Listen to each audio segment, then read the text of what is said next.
This conference will now be recorded. For this webinar, I want to take a break from Able accounts and the more complicated aspects of planning and address some of the questions I get frequently about credit, what it means, what is the difference between credit monitoring and credit freeze, what goes into a credit score. So that's what today is going to be. When you're reviewing this, it's simply to get you familiar with what goes into a credit score, whether or not you should be freezing your credit, how to freeze your credit, and topics similar to that. So a credit freeze is free. It used to cost money to freeze your credit. Every state had a different cost, but now it's free. All three agencies are required to allow you to freeze a credit. You can put a temporary thaw on the credit when you want to apply for a loan like a mortgage or a car or a new credit card. It will not prevent somebody from stealing your credit card information and using it if they come across your credit card, maybe at a gas pump or something else. What it will do is it will prevent somebody from opening up a new credit card in your name. It doesn't affect your credit score. When you freeze it, each one of these agencies, TransUnion, Experian, and Equifax, will give you a PIN. I encourage you to save it somewhere because if you don't have that PIN, it's very, very difficult to get when you need to thaw it. It's very, very difficult. Not saying it's the best answer. I opted to save it digitally because I'm not very good at keeping paper records. I tend to throw stuff out. So I saved a digital copy of mine where I knew I would be able to get it. This is how you can freeze your credit. You can reach out via the website, or you can call. I encourage to use the website. I use the websites. It wasn't that onerous, and I think it's the best thing for you to do. Credit monitoring doesn't prevent anything. It simply tells you when it's happened. Oftentimes, so I'm biased. I'm not a fan of any place that charges you to monitor your credit. I'm not a fan of false promises. I don't want people to have a false sense of security that because their credit is being monitored, they're safe. What I would like to compare it to give you an analogy, imagine you have a Ring doorbell that monitors, so you can see who's coming to your house, and you can see, you have the Ring security system, so you can see who's in your house. You're still going to want to lock your doors to prevent anybody from coming in. So the Ring doorbell, where you can see people, that's credit monitoring.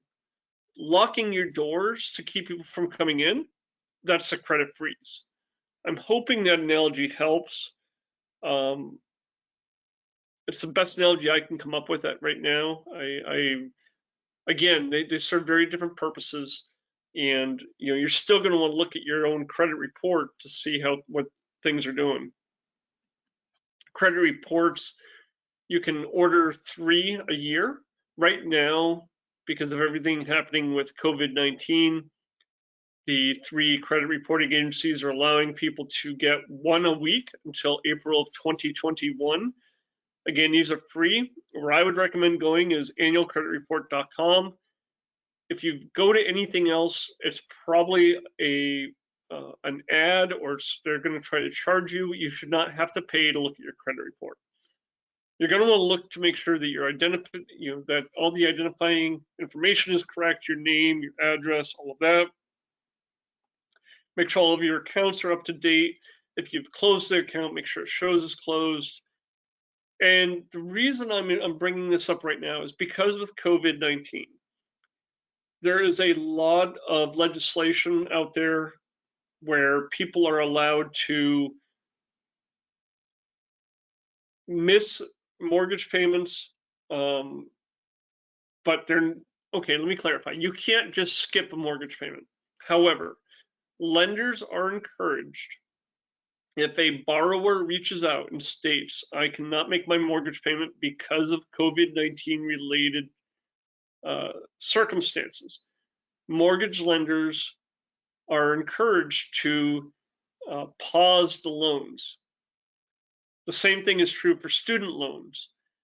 Right now, student loans are not required to be paid, and not paying them does not count against you. They shouldn't show as a non-payment. However, that doesn't mean the reporting is correct. So you're going to want to make sure you look at your credit report. If you've missed a mortgage payment, a rent payment, or you've stopped student loan payment, and you've done everything right based on the requirements by the CARES Act and the other legislation that's out there to help consumers, you really want to make sure you get your reports correct. So this is when you really need to be watching your credit reports because of all the new changes. And I want to stress these changes are temporary, which is why, and they've never been done before, which is why a lot of automated reporting could be putting errors on your credit report. It's not because the companies are being mean or malicious. It's a lot of this stuff is done automatically, and the companies probably aren't even aware it's happening in the back end. So it's on you to check your credit report. I encourage everybody to check their credit reports fairly frequently, especially now, and just take a look. And again, the annualcreditreport.com is where I would go. I think it's the best place to go. A credit score ranges from 300 to 850, and it can affect everything from the insurance you try to get to when the interest rates you get on a loan. They're everywhere now. Now, different agencies will look at different companies. So your TransUnion credit score may be different than your Experian credit score. They shouldn't be that far apart. If they are, again, you're going to want to look at your credit report to see what the difference is. You know, the exceptional is going to be above 800. Anything above about 675, 680 into the 700s is good. You're really good for you. I caution people to be aware of anybody that's promising you that they can fix your credit. What typically happens in those cases, in my experience, is what they'll do is they will challenge, they will submit a challenge on your behalf for reports on your credit. And while the challenge is being evaluated, they're pulled off your credit report.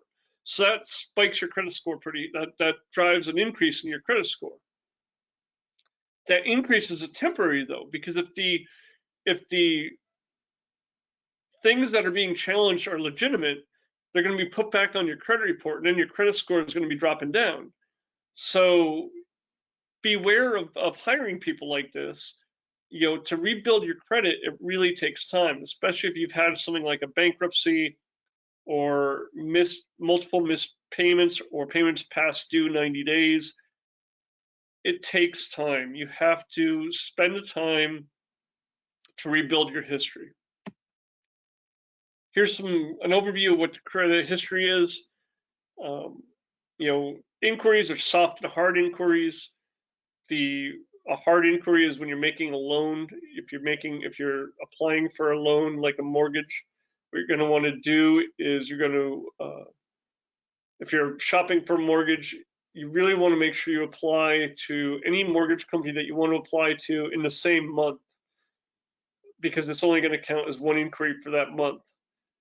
If you decide to go for multiple companies and you spread it out over several months, it'll count as a different inquiry each month, which will lower your score.